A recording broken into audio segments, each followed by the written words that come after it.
Tata Altroz. Initial pickup के मामले में ग्राउंड क्लियरेंस ज्यादा ही है, विजिबिलिटी बहुत कम थी। इको मोटो मतलब नॉर्मल माइलेज से आप दुखी हो। बिल्कुल, फंक्शनिंग थोड़ी स्लो है। टाटा का लोहा। So hello everybody, welcome back to my channel. So guys, आज आप सबके लिए मैं लाया हूँ Tata Altroz XZ plus dark edition 2022 model है ये, और 30,000 किलोमीटर चल चुकी है। और हालांकि जैसा कि आप सब देख सकते हैं, डार्क एडिशन अभी अपने इंडिया में बहुत ज़्यादा चल रही है, बहुत सारे लोग पसंद भी कर रहे हैं और कितनी अच्छी लग भी रही है। तो आज मैं आप सबके लिए लाया हूँ इसकी ओनरशिप रिव्यू, और आज हमारे साथ है इस गाड़ी के ओनर अंकित भैया। तो अंकित भाई, सबसे पहले तो मेरा ये क्वेश्चन रहेगा आपसे कि 10.5 लाख के बजट में आपने अल्ट्रॉज ही क्यों चूज़ करा, दूसरी और गाड़ी क्यों नहीं? दूसरी गाड़ियाँ भी थी पर उसमें सेफ्टी फीचर्स इतने नहीं थे जितना मेरे को टाटा में मिला। Tata safety wise 5 star rating. हाँ, वो तो जनजारी चीज़ें हैं पूरे इंडिया में। मेजर रीज़न है मेरा इस गाड़ी को लेने का, और प्लस डार्क एडिशन एक अलग ही प्यार है मेरा ब्लैक को लेके, जो कि मेरे को किसी और कंपनी में ये चीज़ें मिली नहीं रही थी कि मेरे को डार्क कलर पे कोई सी भी गाड़ी मिले। अच्छा, मतलब 2022 में और कोई डार्क एडिशन नहीं मिल रही थी आपको? और कोई गाड़ी जैसे i20 या फिर बलेनो? टाटा ने लॉन्च किया हुआ था उस टाइम पे एडिशन को। उसके अलावा किसी भी कंपनी, आप Hyundai में चले जाओ, आप किसी भी अदर कंपनी में चले जाओ, कंपनीज में डार्क एडिशन नहीं था। मतलब फर्स्ट चॉइस आपकी ये थी कि सेफ्टी आपको ज़्यादा जरूरी है। बिल्कुल। वो तो टाटा आप कूट के एकदम भर के देता है सबको। प्योर लोहा। ठीक है, तो बाकी और क्वेश्चंस के लिए हम चलते हैं अंदर गाड़ी के, और फिर चलते हुए बात करते हैं। सो गाइस, अभी हम लोग आ गए हैं गाड़ी के अंदर। तो जैसा कि आप सब देख सकते हो कि ऑल डार्क, फुल डार्क है और फुल ब्लैक है, और एक नंबर यहाँ पे ग्लॉसी फिनिश दिया हुआ है इसका इंफोटेनमेंट।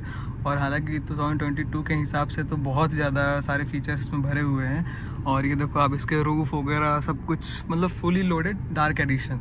तो सबसे पहले बात करते हैं इसके इंजन के बारे में। इसमें इंजन आता है 1.2 लीटर रेवट्रॉन इंजन, 1199 सीसी का इंजन आता है, 86.83 bhp और 113 Nm का टॉर्क प्रोड्यूस करता है। तो अंकित भैया, सबसे पहले मैं आपसे ये पूछना चाहता हूँ कि इसके इंजन के बारे में आप बताएं कि जो हाईवे पे इसका कैसा परफॉर्मेंस है नॉर्मल मोड पे, और जो इसमें शायद 2 मोड्स दिए हुए हैं, इको और उसके अलावा दूसरा मोड दिया हुआ है, तो उसमें कैसा परफॉर्मेंस है? ऑल ओवर आपने 31,000 चला चुका है इस गाड़ी को, तो ऑल ओवर अपना एक्सपीरियंस आज तक का, अभी तक का 1.5-2 साल का, आप अपना एक्सपीरियंस शेयर करें। सिटी में तो इस गाड़ी में थोड़ी इंजन की प्रॉब्लम है, क्योंकि फर्स्ट गियर पे ये गाड़ी इनिशियल पिकअप के मामले में बहुत ही खराब, मतलब वीक है, थोड़ी सी लैग करती है फर्स्ट गियर में। हाँ बिल्कुल।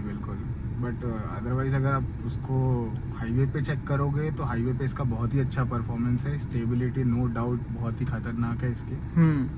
मतलब आप बिल्कुल डाउट नहीं कर सकते इस गाड़ी पे 80-90 के स्पीड में आप कहीं के भी कर्व काटो, कुछ भी करो, रोड पकड़ के मतलब चलती है पूरी एकदम रोड एकदम चिपक के चलती है गाड़ी। बिल्कुल ऐसा फील नहीं आएगा आपको कि गाड़ी कहीं पे भी इधर उधर हो रही है, डिसबैलेंस हो रही है, या फिर टायर पे ज़्यादा लोड आ रहा है। आपको ऐसा फील ही नहीं होगा गाड़ी के अंदर बैठने के बाद में। मतलब इंजन परफॉर्मेंस का अच्छा है। बिल्कुल। और सस्पेंशन वगैरह इसके? सस्पेंशन अच्छे हैं इसके। और पूरी गाड़ी अगर फुल रहती है, मतलब 5 की सीटिंग की कैपेसिटी, अगर सब बैठे रहते हैं 5 लोग, बिल्कुल ऐसी कोई दिक्कत नहीं आती है कभी भी। सस्पेंशन को लेके तो कभी ऐसी मेरे को कोई दिक्कत आई ही नहीं। भले मैं अगर मैं अकेले चल रहा हूँ तो गाड़ी पे थोड़ा बम्प ज़्यादा रहता है, क्योंकि गाड़ी लाइट हो जाती है उस टाइम पे, हल्की हो जाती है हाईवे वगैरह पे। बिल्कुल। और सिटी में? सिटी में तो ऐसी कोई दिक्कत ही नहीं है, क्योंकि सिटी में गाड़ी 50-60 की स्पीड से ऊपर जाती नहीं है, तो स्पीड में तो गाड़ी का परफॉर्मेंस बहुत अच्छा है। तो अंकित भाई, इंजन का तो बात हो गया, आपने सब कुछ बता दिया, परफॉर्मेंस इसकी अच्छी है और जो भी चीज़ें जो भी इनिशियली जो लैग करती है उसके बारे में भी। अब मुझे ये जानना है जैसे कि ये हैचबैक है। हाँ। तो हैचबैक में इंदौर में आप रह रहे हो अभी, तो इंदौर से शहर में इसके ग्राउंड क्लियरेंस में आपको कोई कभी दिक्कत समझ में आई, कभी कुछ प्रॉब्लम समझ में आई? नहीं, ऐसी कोई विशेष समस्या तो नहीं आई इसके ग्राउंड क्लियरेंस को लेके। इनफैक्ट दूसरी गाड़ियों से इसका ग्राउंड क्लियरेंस ज़्यादा ही है और अच्छा भी है। जैसे स्विफ्ट देख लो आप, बलेनो देख लो, या i20 देख लो, इनसे ज़्यादा ही ग्राउंड क्लियरेंस मेरे को लगा। इस पर फील आता है ऐसा कि मेरे को कोई दिक्कतें नहीं आती कहीं पे भी, या वो थोड़े ऊँचे हाई ब्रेकर्स हो या कुछ भी हो, गाड़ी बहुत ईजिली निकल जाती है। हाँ, 165 mm का इसमें ग्राउंड क्लियरेंस दिया हुआ है। बिल्कुल, ऐसी कोई दिक्कत कभी ऐसी महसूस नहीं हुई इस गाड़ी में तो ग्राउंड क्लियरेंस को लेके। और अगर 5 की कैपेसिटी अगर फुल हो तो गाड़ी अगर बैठी हो, सब लोग बैठे हुए हैं, हाँ उस केस में कह सकते हो आप, बट कभी ऐसा मौका आया ही नहीं कि मैंने पूरे 5 सीटिंग को फुल करके और कभी गाड़ी को वो कराओ आज। अच्छा, मतलब ऐसा मौका कभी आया ही नहीं इतने टाइम में।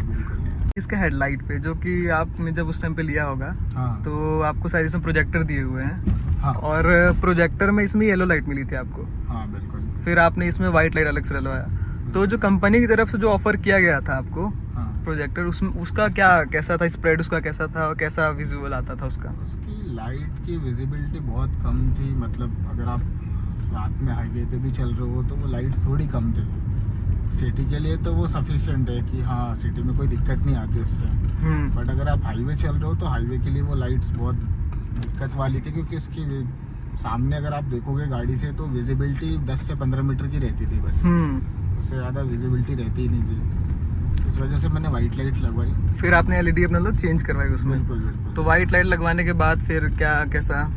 उसके बाद में काफ़ी अच्छा था, विजिबिलिटी बढ़ गई गाड़ी की, मैं दूर तक देख पा रहा हूँ। क्या है कि हाईवे जब आप चल रहे हो तो सिर्फ आपका ध्यान 10-15 मीटर पे नहीं होना चाहिए। जो इसमें 2 मोड्स दिए हुए हैं, उसमें उन दोनों मोड्स में मतलब क्या, मतलब डिफरेंसेस क्या आते हैं, मतलब चेंज करने पे आपने जो अभी तक आज तक फील करा होगा?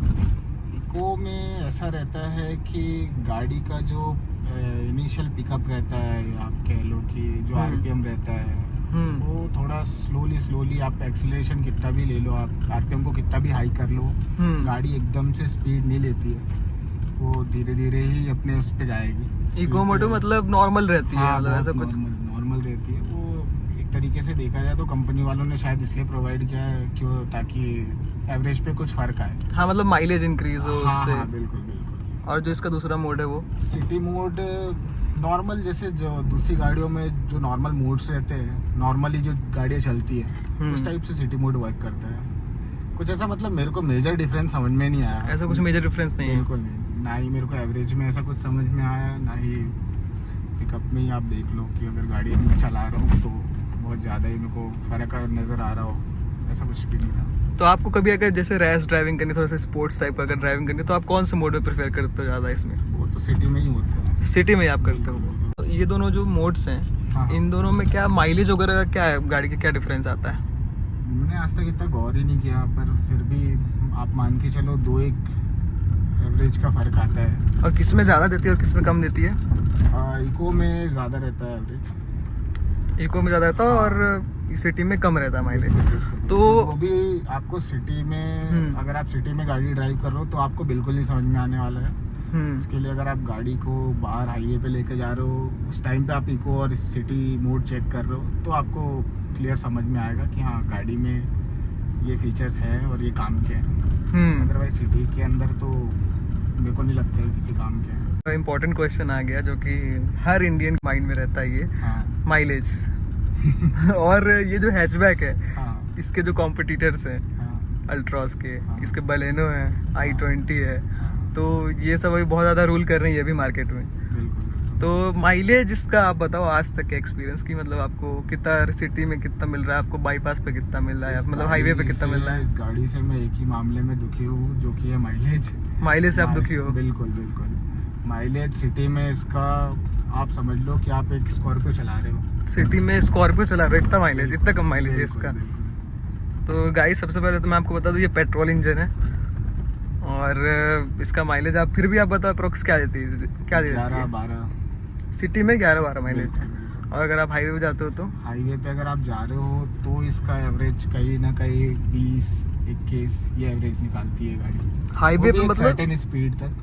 अच्छा हाँ, सर्टेन स्पीड पे अगर आप 80-90 के अप्रोक्स चला रहे हो गाड़ी को लगातार, तो ये 20-21 का एवरेज निकालेगी। अदरवाइज अगर आप इसको थोड़ा भी उससे ऊपर की स्पीड पे जा रहे हो तो ये वही एवरेज निकालेगी 18 का, 17 का। हाईवे का मतलब एक्सपेक्ट ये कर सकते हैं आप हम कि 18 से 21 तक जाती है, तो हाईवे मतलब ठीक ही जा रही है। हाँ, हाईवे के लिए कोई इशू नहीं है, बट जनरली लोग हाईवे चलाने के लिए गाड़ी लेते ही नहीं है ना। हाँ, ये भी है। गाड़ियाँ तो सिटी में चलाने के लिए होती है। तो सिटी में आप मतलब नॉर्मल स्पीड में चलते हो कि मतलब बहुत ज़्यादा रैश ड्राइविंग तो नहीं करते ऐसा कुछ? नॉर्मल स्पीड में ही, बट एवरेज नहीं है इस गाड़ी का। नहीं है। अगर इनके कॉम्पिटिटर्स के अकॉर्डिंग अगर आप देखो तो इस गाड़ी के अंदर सिर्फ एक एवरेज की दिक्कत है, एवरेज नहीं है इस गाड़ी में। तो अगर माइलेज अगर कोई देख रहा है तो उसके लिए थोड़ा सा एक डाउन पॉइंट है इसका। बिल्कुल बिल्कुल। कि लोगों को अल्ट्रॉस, बहुत बड़ा ड्रॉबैक है। अल्ट्रॉस प्रेफर नहीं करनी चाहिए। ये बताओ इसका इंफोटेनमेंट सिस्टम हाँ हाँ स्पीकर्स।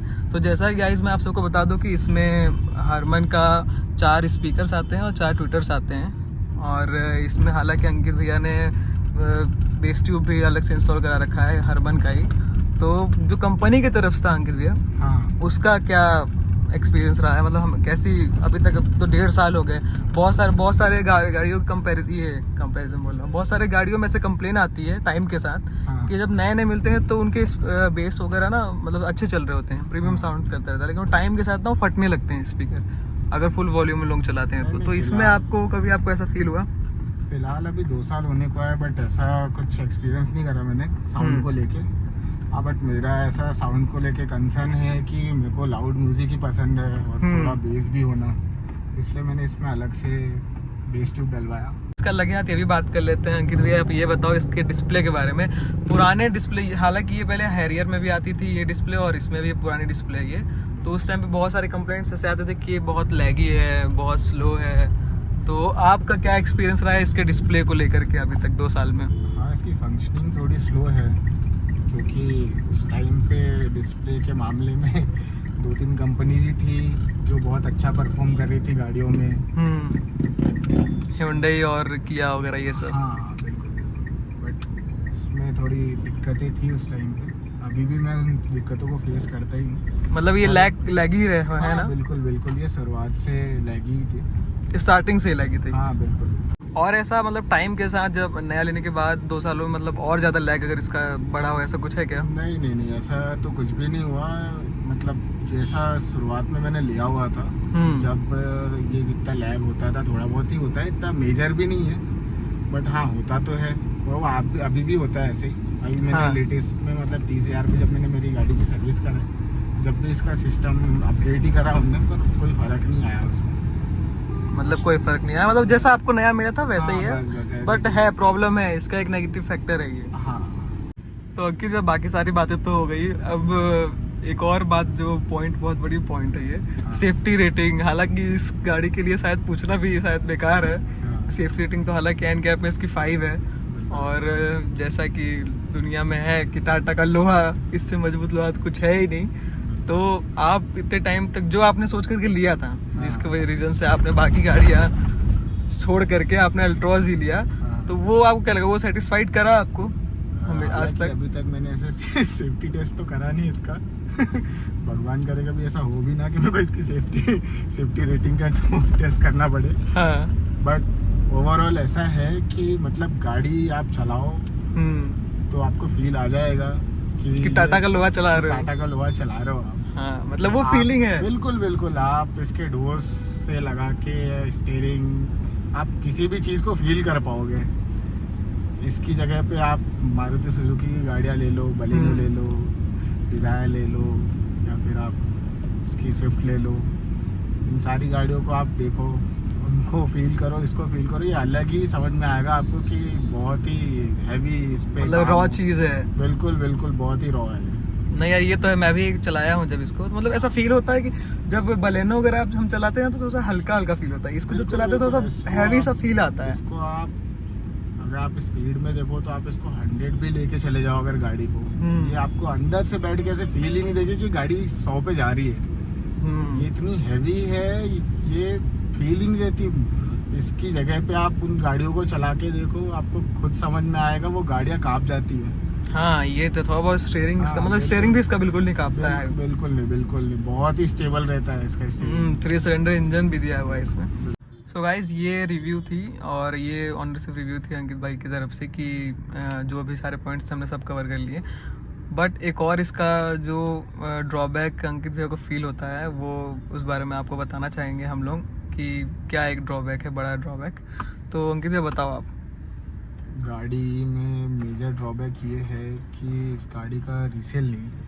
मतलब रीसेल अगर आप- वैल्यू नहीं। हाँ, अगर आप इस गाड़ी को ले रहे हो ये सोच के कि 2 साल 3 साल चलाने के बाद में आपको चेंज करना है, स्विच करना है, तो रीसेल के मामले में गाड़ी का कंपैरिजन बाकियों के साथ हाँ, नहीं है, जो मारुति बिल्कुल, की बिल्कुल। और Hyundai की जो गाड़ियाँ रीसेल हाँ, वैल्यू दे रही हैं, बिल्कुल बिल्कुल बिल्कुल, तो रीसेल बहुत ही- वैल्यू बिल्कुल लो, कम ही जा रही है। हाँ हाँ, कम ही जा रही है, रीसेल वैल्यू इसकी बहुत ही लो है। तो वो अगर किसी को परमानेंट मतलब बहुत लंबे टाइम के लिए अगर प्लान कर रहा हो कोई, हाँ, तो बिल्कुल। उसको अल्ट्रॉस लेनी चाहिए, नहीं तो अगर जो हाँ, शॉर्ट टाइम पीरियड के लिए तो हम्म। मेरे को नहीं लगता कि ये गाड़ी कहीं लेनी चाहिए। अगर आपको आप गाड़ी के शौकीन हो, आपको गाड़ियाँ चेंज करनी है, तो फिर ये गाड़ी ऑप्शन में लेना बहुत बेकार हो सकता है। मतलब ये फाइनेंशियली इफेक्ट करेगा। इसको ऑल ओवर रेटिंग क्या देना चाहोगे आप? इसकी ऑल ओवर रेटिंग मैंने बताया था जैसे पहले भी कि मैं 7 देना चाहूँगा इसको रेटिंग। 7 रेटिंग आप इसको देना बिल्कुल, चाहते हो? बिल्कुल। बाकी इसके रीसेल की वजह से पहला रीज़न, हम्म। और दूसरा इसके एवरेज, इन 2 चीज़ों की वजह से। रीसेल और इसकी माइलेज सबसे बड़ी ड्रॉबैक है। हाँ, बिल्कुल। तो आपने कभी पता है कि अभी जो शायद 2024 में जो आ रही है, शायद उसमें कुछ इम्प्रूवमेंट आया हो ऐसा कुछ? नहीं, कुछ ऐसा मेजर इम्प्रूवमेंट नहीं आया है। उन्होंने क्या ऊपर सनरूफ दे दिया है, और थोड़ा सा डिस्प्ले वगैरह। वगैरह चेंज कर दिया है, डिजिटल कर दिया है। बस इसके अलावा तो कोई चेंजेस है नहीं इसमें मेजर। ठीक है, आउट ऑफ 10 आपको तो 7 रेटिंग आ रही बिल्कुल। है। और ये ओनरशिप रिव्यू थी अंकित भैया की तरफ से। ऐसे वीडियोस आप सबको और देखने के लिए अगर आपको चैनल पे देखना है तो आप वीडियो को लाइक करें और चैनल को सब्सक्राइब करें और वीडियो को शेयर ज़रूर करें। तो मिलते हैं अपने नेक्स्ट वीडियो में। Bye bye.